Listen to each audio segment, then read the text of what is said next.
بسم الله الرحمن الرحيم الحمد لله رب العالمين والصلاة والسلام على رسول الله وعلى آله وصحبه وسلم تسليما كثيرا. سبحانك لا علم لنا إلا ما علمتنا إنك أنت العليم الحكيم. اللهم علمنا ما ينفعنا وانفعنا بما علمتنا وزدنا علما يا عليم. رب اشرح لنا صدورنا ويسر لنا أمورنا واحلل عقدة من لساننا يفقهوا أقوالنا. الحمد لله رب العالمين. سبحان الله رب العالمين. Bien d'abord, avant qu'on ne commence, merci d'avoir nous suivi sur la plateforme de l'ONG Aide Service Éducation. Alhamdulillah Rabbil Alamin. Nous remercions Allah subhanahu wa ta'ala qui nous a rassemblés après que on s'était dispersés pendant un bon moment pour la cause de cette pandémie que Allah subhanahu wa ta'ala lui-même a éprouvé le monde entier. On ne finit pas de remercier Allah subhanahu wa ta'ala et on doit toujours remercier Allah subhanahu wa ta'ala. Et ça, c'est une traduction que le prophète Muhammad sallallahu alayhi wa sallam nous a enseigné. Un musulman doit toujours dire Alhamdulillah Rabbil Alamin, doit toujours remercier Allah subhanahu wa ta'ala. Et Allah subhanahu wa ta'ala lui-même, il dit, ceux qui le remercient, à chaque fois, il va leur augmenter de sa grâce. Et ceux qui ne sont pas reconnaissants envers Allah subhanahu wa ta'ala, ils vont subir le châtiment de Allah subhanahu wa ta'ala, qu'Allah subhanahu wa ta'ala nous préserve.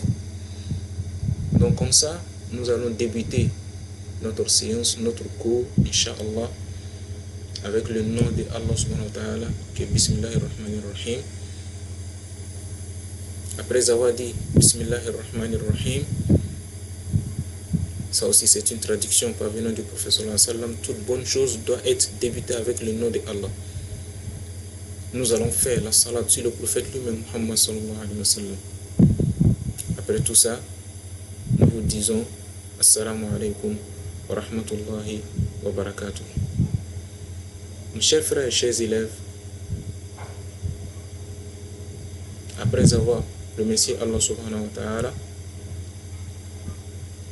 après avoir passé un moment, après avoir passé un long temps dans les confinements, un temps qui n'était pas aussi facile que ça, nous sommes toujours dans ce temps-là. Nous disons Alhamdulillah, le fait qu'on se retrouve actuellement où nous vous parlons. Il y a d'autres qui sont en quarantaine, il y a d'autres aussi qui sont atteints par cette pandémie. Allah subhanahu wa ta'ala nous préserve. Et il y a d'autres même aussi qui ont séparé le monde, qui ont laissé le monde à cause de cette pandémie. Le fait que nous ne sommes pas parmi ceux-là, on doit dire Alhamdulillah Rabbil Alamin. Chers frères et chers élèves, notre cours, notre leçon, c'est quelle leçon? Notre leçon, c'est le prophète Muhammad sallallahu alayhi wa sallam. C'est d'apprendre l'histoire du prophète Muhammad sallallahu alayhi wa sallam. Et comme ça, je vous ai toujours dit, apprendre l'histoire du prophète Muhammad sallallahu alayhi wa sallam, ce n'est pas seulement d'apprendre son histoire comme de la manière nous apprenons ou bien nous lisons des livres d'histoire comme ça. C'est pour des causes. Nous apprenons l'histoire du prophète Muhammad sallallahu alayhi wa sallam et l'histoire même des prophètes, l'histoire des bonnes personnes. Pourquoi? C'est pour connaître la personne en un premier temps. Connaître le comportement de la personne. Et lorsque nous allons apprendre ces bons comportements-là, qu'est-ce que nous devons faire? Nous devons faire comme eux. Nous devons mettre ces bons comportements-là en pratique. Afin que nous soyons de bonnes personnes, nous soyons des gens que Allah subhanahu wa ta'ala a choisis comme de la manière ceux-là, il les a choisis. Et c'est pour cela que nous apprenons l'histoire du prophète sallallahu alayhi wa sallam. Donc, chers élèves, lorsque nous apprenons l'histoire du prophète, soyons attentifs, soyons à l'écoute. Et lorsque nous avons appris, essayons de mettre ça en pratique. C'est vrai, nous ne pouvons pas faire tel que, textuellement, comme le prophète Mohammed sallallahu alayhi wa sallam a fait, mais au moins, on peut l'imiter. On ne peut pas faire comme ses compagnons, mais on peut les imiter. Lorsqu'on les imite, on arrivera. Mais lorsque on ne les imite pas, on sera parmi les égarés. La personne dont tu vas imiter, c'est avec cette personne-là que tu seras, Inch'Allah, le jour de la résurrection avec. Donc ceux qui imitent le prophète sallallahu alayhi wa sallam, imitent sa manière de s'habiller, son comportement, ainsi de suite, c'est ceux-là qui seront avec le prophète Mohammed sallallahu alayhi wa sallam. Mais ceux aussi qui imitent les stars, les footballeurs, les artistes, c'est-à-dire ceux qui imitent les égarés, tels que nous le disons, les DJ, ainsi de suite, ceux qui les imitent, le jour de la résurrection, c'est avec ceux-là aussi que tu vas te lever, c'est ceux-là que tu vas suivre, alors que ceux-là, c'est des gens qui sont égarés. Donc, il est très important qu'on connaisse le comportement du prophète Mohammed sallallahu alayhi wa sallam, afin qu'on fasse comme lui, pour qu'on ait la miséricorde d'Allah subhanahu wa ta'ala. Et aussi, connaître le prophète Mohammed sallallahu alayhi wa sallam, ça fait partie de la religion. C'est ce que beaucoup d'hommes ignorent. Connaître le prophète sallallahu alayhi wa sallam, ça fait partie de la religion. C'est ce que je vous ai dit. Il y a 3 choses que tout un musulman, ou toute humanité, tout être humain doit connaître. Et non seulement les musulmans. Quelles sont ces 3 choses-là? Connaître son Seigneur, connaître Allah subhanahu wa ta'ala. Qui est Allah? On dit Allah, Allah. On entend parler de Allah, Allah. Mais qui est Allah? Toute une personne doit connaître Allah subhanahu wa ta'ala, c'est très important. Connaître sa religion. Quelle est ta religion? Notre religion, c'est l'islam. Et la 3e des choses que toute personne doit connaître, et c'est très important, c'est connaître son prophète. Et nous, la dernière communauté, notre prophète, c'est Muhammad sallallahu alayhi wa sallam. C'est lui que son comportement était tellement immense qu'on ne peut pas, on ne peut finir de parler de lui. C'est lui le dernier des prophètes, mais il est considéré comme le premier des prophètes. Sa communauté est la dernière communauté, mais sa communauté est comme la première des communautés. Muhammad sallallahu alayhi wa sallam, il est le dernier prophète, mais il est le meilleur des prophètes.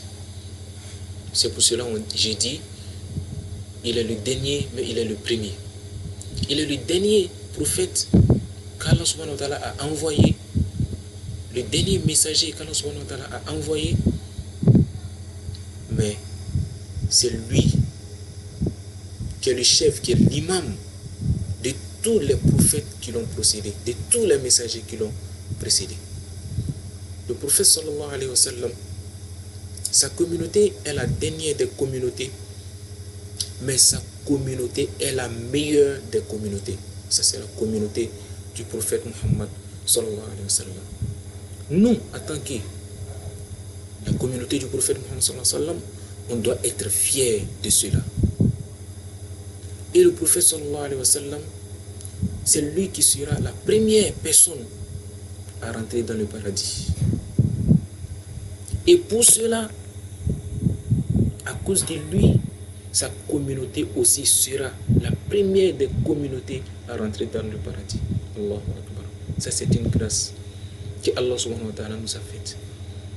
Donc, tout un musulman, toute personne qui fait partie de la communauté du prophète Mohammed sallallahu alayhi wa sallam, nous devons être fiers parce que nous en faisons partie parmi cette communauté-là. Donc, pour cela, pour tout cela, nous devons connaître ce prophète qu'Allah subhanahu wa ta'ala a choisi. Et le prophète, au-delà de tout ça, il est le meilleur des fils de Adam alayhi salam. Il est le meilleur des fils de Adam alayhi salam. Est-ce pas important de connaître la meilleure? Donc, je disais, est-ce n'est pas important de connaître la meilleure créature, la meilleure personne que Allah subhanahu wa ta'ala a créée? Ce n'est pas important de connaître son histoire, de connaître sa personnalité, de connaître ses actes,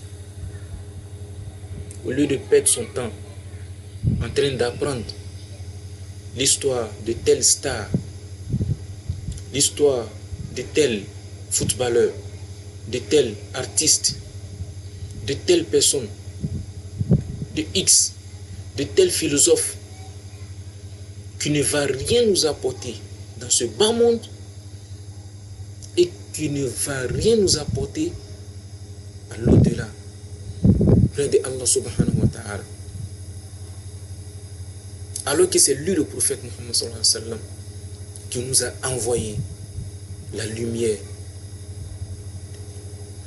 qui nous a enlevé de l'obscurité pour nous amener vers la lumière.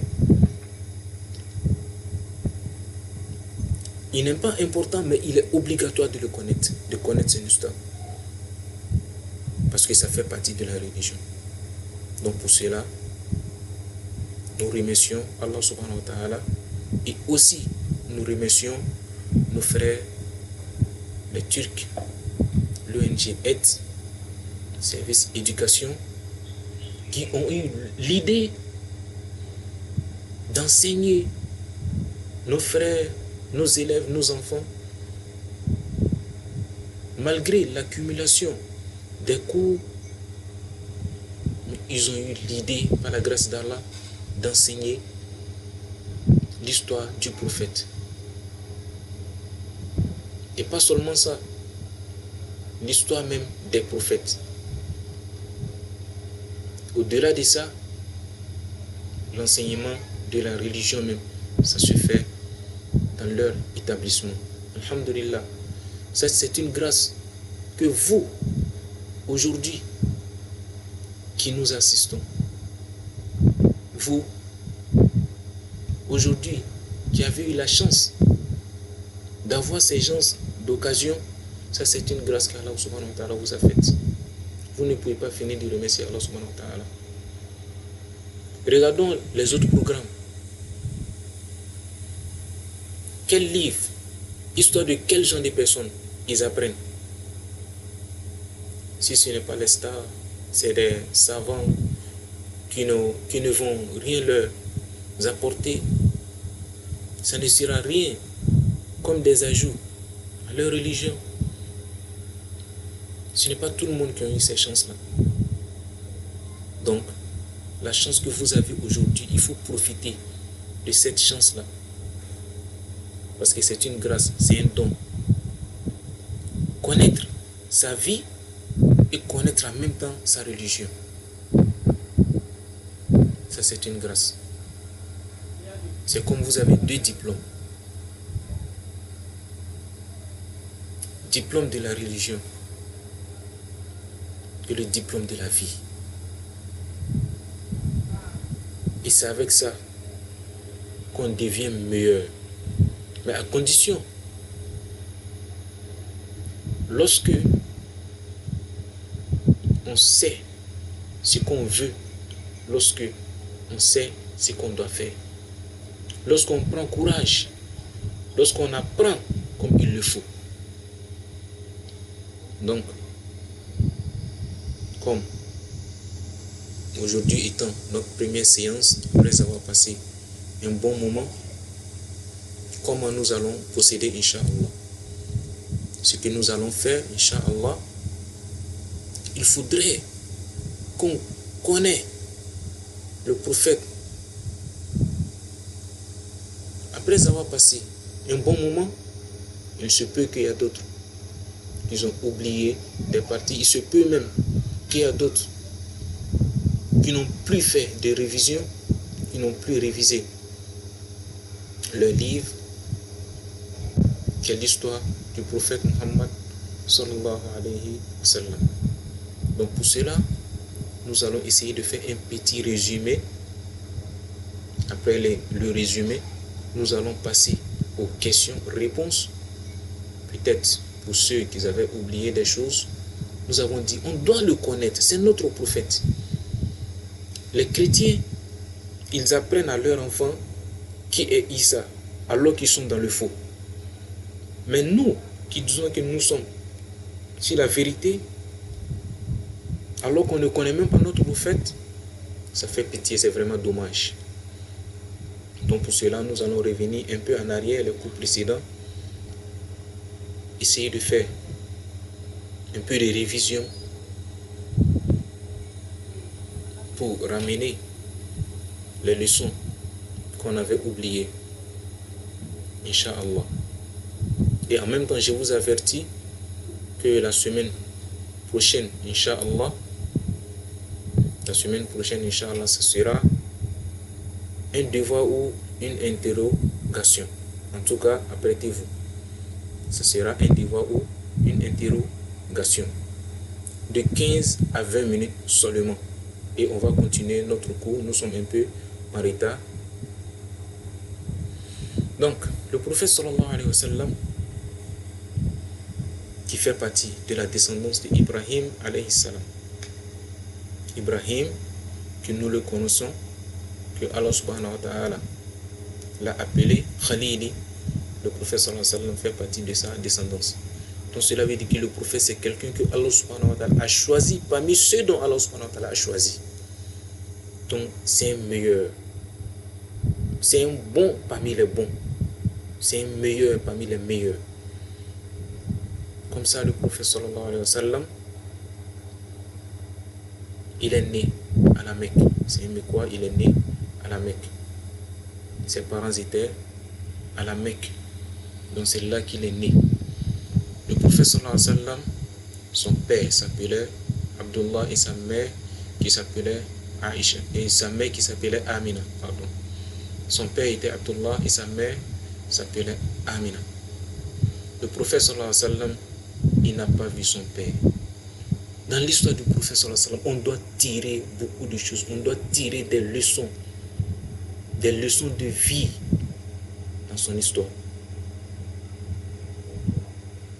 Au moment où sa mère le portait, c'est en ce moment-là que son père est décédé au cours d'un voyage. Donc le prophète sallallahu alayhi wa sallam, sa mère l'a mise au monde après le décès de son père. Quelques mois après, sa mère lui a mis au monde. On a bien précisé à la Mecque. Et le prophète sallallahu alayhi wa sallam, il est resté auprès de sa mère qui est Aminat. Après quelques années, le prophète sallallahu alayhi wa sallam perda sa mère qui est Aminat. À l'âge de 6 ans, il a perdu encore sa mère. Le combat commence, la bataille commence. Ça, c'est des leçons qu'on doit tirer. Si tu dis que tu ne peux rien faire, tu ne veux pas prendre courage parce que tu es orphelin, Sache que le prophète sallallahu alayhi wa sallam, à l'âge de 6 ans, il était orphelin de père et de mère. Ce n'est pas facile. Donc comme ça, son grand-père lui a appris, était avec son grand-père qui est Abdul Muttalib. Il est resté auprès de son grand-père à l'âge de 8 ans. Son grand-père aussi décéda. Il est décédé. Mais son grand-père l'a confié au papa de Ali ibn Abi Talib, qui s'appelle Abu Talib. C'est pour cela qu'on dit Ali ibn Abi Talib. Abu Talib, qui était l'oncle du prophète Muhammad sallallahu alayhi wa sallam, c'est-à-dire le frère de son papa. Il est resté auprès de ce dernier jusqu'à ce qu'il est devenu prophète. En ce moment, ce dernier vivait toujours. Et le prophète sallallahu alayhi wa sallam, à l'âge de 12 ans, il a effectué un voyage avec son oncle, qui est Abu Talib, vers la Cham. C'est un petit résumé, on ne peut pas revenir sur toute la leçon. Voilà, donc c'est un petit résumé. On va procéder aux questions-réponses. En ce moment, il y a beaucoup de choses qui vont sortir, Inch'Allah. Donc le prophète, il a effectué un voyage à l'âge de 12 ans vers la Cham avec son oncle. Arrivé là-bas, il y a le roi de là-bas qui a constaté quelque chose. Il a constaté que lorsque il y avait un groupe de personnes, lorsqu'ils se déplacent, le nuage se déplaçait avec eux. Lorsqu'ils sont arrivés, musulmans, il leur approcha et il leur demanda où vous êtes quittés. Il leur a posé beaucoup de questions et il a su que le prophète qui a été mentionné dans leur livre, c'est ce prophète-là. Muhammad, il a les signes de ce prophète-là. Il a dit à son oncle, si jamais les gens ont su les signes de cet enfant, vous n'allez plus voir cet enfant-là. C'est-à-dire vous allez avoir des problèmes. Donc il leur a conseillé de ne pas effectuer des voyages avec cet enfant que Allah subhanahu wa ta'ala a choisi. Donc le prophète sallallahu alayhi wa sallam, il est resté comme ça à la Mecque jusqu'à l'âge de 40 ans. À l'âge de 40 ans, Allah subhanahu wa ta'ala lui envoya l'ange Gabriel. En ce moment, il se déplaçait pour aller dans la grotte, pour aller et réfléchir. Il savait que il doit avoir quelque chose qui à lui appartient ce monde-là, qui à lui appartient le ciel, qui a créé toute créature. Mais qui est-ce? Il faudrait que Allah subhanahu wa ta'ala lui-même te donne ce savoir. Donc, comme ça, le prophète sallallahu alayhi wa sallam, il s'isolait pour aller dans la grotte Jabal Nour. Il partait là-bas seul. Un jour comme ça, étant là-bas, il a vu quelque chose qu'il n'a jamais vu dans sa vie. C'était l'ange Gabriel alayhi salam, Jibril. Lorsque l'ange Gabriel apparut, il dit au prophète sallallahu alayhi wa sallam, il a pris et il le bouscula, il lui dit, lis. Le prophète dit sallallahu alayhi wa sallam, je ne peux pas lire. C'est le début de la prophétie qui commence comme ça, à l'âge de 40 ans. Il lui dit, lis. Le prophète dit sallallahu alayhi wa sallam, je ne peux pas lire. Troisième fois, il dit, lis au nom de Allah subhanahu wa ta'ala. C'est quelle sourate? C'est la sourate Al-Qalam. Dans les 5 premiers versets, c'est ce qu'il a appris au prophète Muhammad sallallahu alayhi wa sallam. C'est la révélation qui a commencé comme ça. C'est la descente du Coran qui a commencé comme ça. Donc le prophète sallallahu alayhi wa sallam, il a dit Iqra bismi rabbika alladhi khalaq jusqu'à la fin. Le prophète sallallahu alayhi wa sallam, il a eu tellement peur. Il a commencé à trembler. Il a commencé à trembler. Et directement, il était devenu comme quelqu'un qui est malade. Alors qu'il n'était pas malade. Mais c'est la chose qu'il a vue, c'était plus que lui, mais plus fort. Donc le prophète se renda directement chez sa femme, qui était Khadija radiallahu anha. Khadija radiallahu anha, le prophète sallallahu alayhi wa sallam la maria à l'âge de 25 ans. Et Khadija radiallahu anha, elle avait 40 ans. Donc cela aussi, dans cette partie, on doit tirer des leçons. Mais compte tenu du temps, ça va venir, Inch'Allah. Le prophète sallallahu alayhi wa sallam, il travaillait pour Khadija radiallahu anha. Si je dis commerce, c'est-à-dire il faisait le commerce pour Khadija radiallahu anha.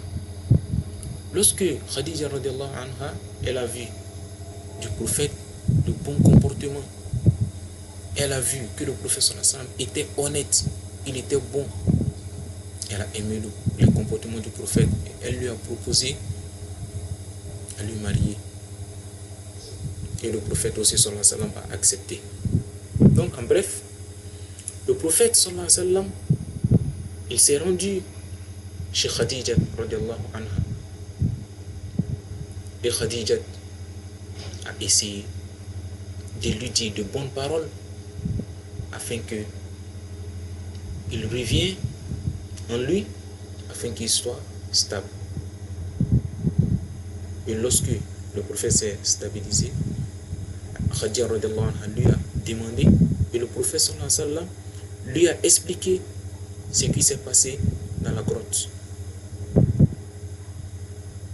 Khadija lui a rassuré, lui a dit Allah subhanahu wa ta'ala, le créateur, ne peut jamais te délaisser à cause de tes bons comportements. Donc le prophète, après ça, il y a la sourate Al-Mudaththir qui est descendue sur le prophète sallallahu alayhi wa sallam. La sourate Al-Mudaththir qui veut dire quoi? Qui ordonna maintenant le prophète sallallahu alayhi wa sallam à prêcher la parole d'Allah subhanahu wa ta'ala, à appeler les gens vers l'unicité d'Allah, vers Allah subhanahu wa ta'ala, vers la religion qu'est l'islam. Dans la première personne que le prophète sallallahu alayhi wa sallam a appelée, c'était sa femme Khadija radiallahu anha, et elle a accepté. C'était parmi les femmes. Et parmi les hommes, il a appelé Abu Bakr Siddiq radiallahu anhu. Ainsi de suite, le prophète sallallahu alayhi wa sallam, c'était sa mission d'appeler les gens vers Allah subhanahu wa ta'ala. Donc quiconque croyait en Allah subhanahu wa ta'ala et il croit au prophète Muhammad sallallahu alayhi wa sallam, tu deviens musulman. Et le prophète, il a continué comme ça. C'était pas du tout facile. Ils l'ont torturé, ils l'ont frappé, ils l'ont chassé. Il a subi tout à cause de cette religion que nous avons entre nous deux mains, sans même faire d'effort. Mais pour connaître l'histoire de ce prophète qui a fait tous ces combats-là, nous n'avons pas le temps. C'est vraiment dommage. Donc le prophète, il continuait comme ça. Jusqu'à l'âge de 50 ans. C'était pas du tout bon. Il était toujours à la Mecque. Le torturait toujours. Le frappait. Comme ça, le prophète sallallahu alayhi wa sallam, il est toujours resté. Il a toujours pardonné. À l'âge de 50 ans, Allah subhanahu wa ta'ala lui a fait effectuer un voyage qu'on appelle voyage nocturne. Au cours de ce voyage, c'est dans ça qu'il s'est rapproché de Allah subhanahu wa ta'ala. Ce voyage, il a fait ça en une nuit. Ce voyage, c'était un voyage dans les cieux, dans le ciel. L'ange Gabriel est venu le prendre pour aller Allah subhanahu wa ta'ala avait besoin de lui. Lorsqu'il est parti chez Allah subhanahu wa ta'ala,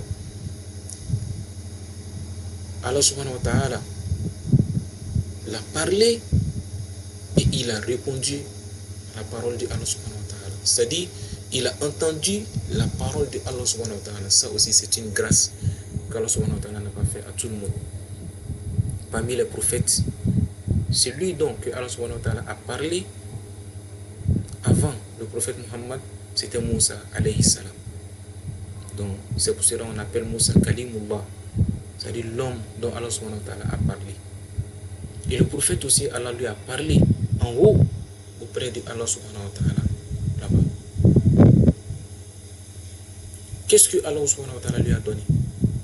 Allah subhanahu wa ta'ala lui a donné la prière, les 5 prières. Ça lui a été donné en 50 prières et après il a supplié Allah subhanahu wa ta'ala jusqu'à ce que Allah subhanahu wa ta'ala a laissé à 5. Et le prophète est descendu avec ses 5 prières. Il a prié à la Mecque pendant 3 ans, en plus des 10 années qu'il a passées, ça faisait 13 ans. Et après les 13 ans, les tortures se continuaient toujours. Il n'y avait pas de fin. Allah lui ordonna de laisser la Mecque, de se rendre à Médine.